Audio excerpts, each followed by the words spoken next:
Joining us live now, our Wednesday panel, the Assistant Citizenship Minister, Julian Hill, and the National Senator, Matt Canavan, stepping in today. Julian, so we'll start with you here. Was it the right call from Michelle Bullock? Oh, you're not going to be surprised, mate, that I'm not going to second-guess the Reserve Bank. You know, if we'd been talking yesterday, I would have said we're not going to make a prediction. The Reserve Bank's independent. There's millions of Australians that, of course, would have wanted a mortgage cut, and the markets were wrong in their betting overwhelmingly this time. We'll get a better idea of the bank's detail of their thinking when the minutes come out. But I'll just make a couple of points. The Governor Bullock, was pretty clear. I'm not trying to verbal her, but that was the sentiment I think that everyone took from the initial remarks, that it's a question of timing, it's not a question of if. The fight against inflation, you know, people could say is not absolutely finished. You can't declare victory, but inflation's coming down, wages are rising, the economy's growing, and that's why we've already seen two interest rate cuts this year. I think savings about $160 for an average family on $500,000. So, of course, most of us would have loved to see an interest rate cut yesterday, but we'll be watching the next meeting given the Governor's signals. What do you reckon, Matt? Was she right to wait for more data, or do you think it's already there, that a third of the country, those with mortgages, should be given more of a break? Well, there's too much focus just on one meeting here, Peter. The issue is the longer-term trend where Australians have not received the kind of interest rate cuts that we've seen in other countries. So, yes, it would have been better for families to have that $100-odd saving per month yesterday, but over the life of this government, they're paying, an average homeowner is paying $12,000 more on their mortgage every year. That's a lot of money, and they're not seeing the interest rate cuts we're getting in other countries because this government has presided over the worst productivity performance in our nation's history, and it's not even close. The productivity's fallen by 5% in the first term of this government. The previous largest three-year decline was just 0.5%, so 10 times worse under this government. And finally, they've woken up and are having now a productivity roundtable after failing to invite the Productivity Commission to their Jobs and Skills Summit in the first few months of their government. It's a little too late. And all we seem to be getting from the government right now are more proposals for tax increases. Nothing that I can see that is actually going to reverse this terrible productivity performance, which the RBA has identified as one of the key reasons why interest rates cannot fall faster. OK. Julian, are you making things worse?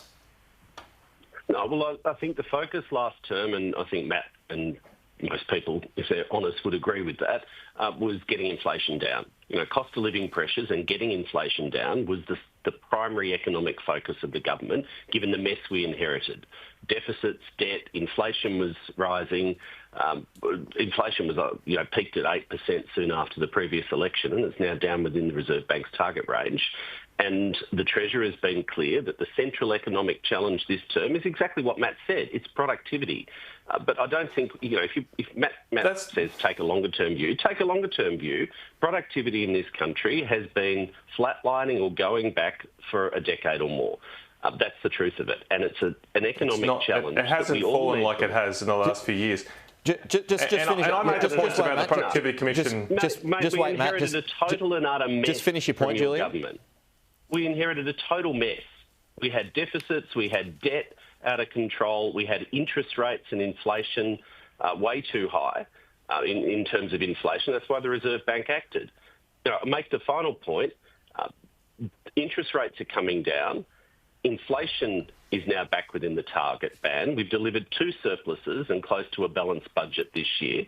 Real wages are growing when real wages are falling, and I agree with Matt. Productivity is the central economic challenge, but I'm not going to blame him. It's ridiculous to blame one side of politics alone for a shared challenge. Yeah, I think budget costs are going to be blowing out now. I mean, Julian does have the point, though, doesn't he, Matt, that productivity's been a problem for 10 plus years?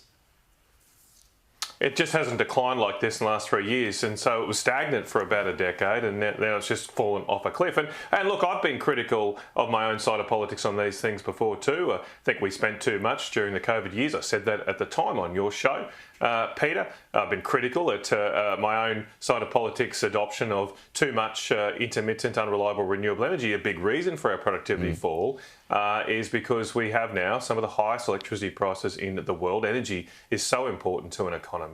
And we have the world's best energy resources. We just won't use them. We export them to our competitors, but we won't use them. And now we have the absurd situation of having to bail out our high energy using smelters and factories because we won't let them use the energy resources that other countries can.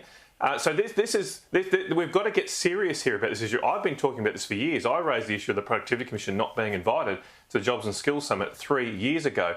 And instead, Julian just said his focus was to reduce inflation the first 3 years. Well, why did the government preside over the biggest spending budgets outside of COVID since the days of Kevin Rudd? They increased spending by $44 billion in their first 2 budgets from policy decisions alone. We hadn't seen that kind of stimulus since the global financial crisis. Why throw that extra spending on the inflation fire? That's why we ended up with some of the highest inflation rates in the developed world for much longer and higher interest rates now than many other countries have got. Gents, I'm out of time, but I do want to get your response, a quick response if I can each, just on Donald Trump threatening to smash pharma overnight. Big stick. Could face 200% tariffs if we don't move to the United States. I mean, look, we've already got CSL there, but I mean, this would be a threat to others. Julian, to you first. Have we got to move more companies to the US to avoid this tax, or do we just diversify now? Yeah, look, 2 points. The government's been clear, calm, consistent that, in our view, the tariffs that the US are imposing are an act of economic self-harm. There's no surprise President Trump has a different view on global trade policy. It's a view he's held for a very long time, 2 decades or more, and that's the view that the United States government are implementing. But we continue to maintain our view that this is not in the interest of the global trading system and not in the interest of the US. With respect to pharma, I saw that report in the ABC this morning. You just need to unpick it because I think the headline was about $2.2 billion of exports or thereabouts. That includes a whole range of things which materials and that which we export, which are then re-engineered.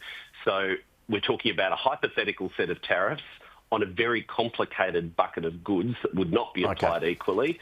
Let's just take this one step at a time. But the final thing I'll just say on this, and I think Matt would agree with me, the Prime Minister, the government's drawn 2 very clear red lines on trade negotiations. We're not negotiating on the PBS, and we're not negotiating on biosecurity for our farmers and agricultural industries. Just a quick... this has a way to run. Quick 30 seconds, Matt. Well, you're probably best just not to overreact to the statements of President Trump. We'll see what happens over time. And look, there is a lot of focus on the US, but one thing I think there should be more focus on is, look, we still pay a 25% tariff for our beef going to Japan, even though we have a free trade agreement with them. So it's strange to me there's all this focus on the US, but we very, very rarely mention the fact there are a lot of trade barriers in our region that are higher than what we face under President Trump.